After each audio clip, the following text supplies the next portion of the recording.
American philosopher Norman O. Brown said, "Freedom is poetry, taking liberties with words, breaking the rules of normal speech, violating common sense.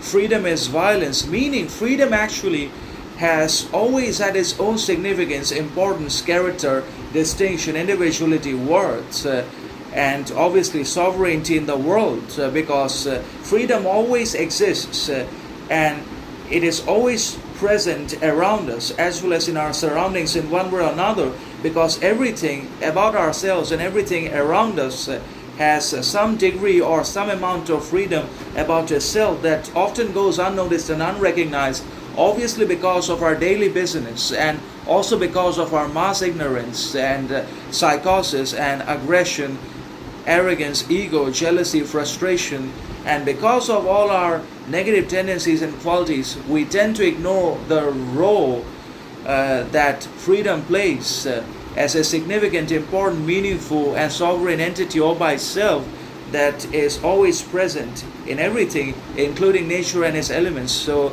the trees, plants, flowers, the rivers, mountains have their own freedom that is sovereign and distinct and individual, and that makes those natural properties also meaningful, significant, worthy, and basically distinct and independent also, despite our internal constraints or even in the face of our societal creations and capitalism and bureaucratic hindrances. Because nature has its own freedom, it is liberate from our own obstructions. So that means freedom is a sovereign, independent, and individual and indifferent entity all by itself that always exists in our surroundings as well as within ourselves.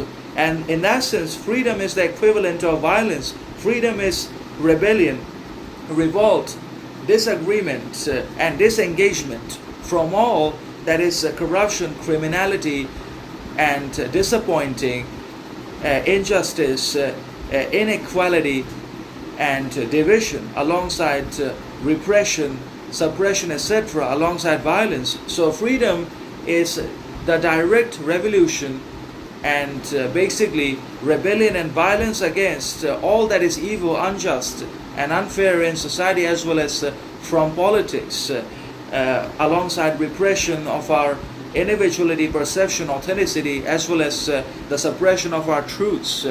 And again, the elimination and eradication of justice, equality, freedom, and fairness to us. So all that can be countered by freedom. If we adopt freedom in its entirety, actualize it, then we'll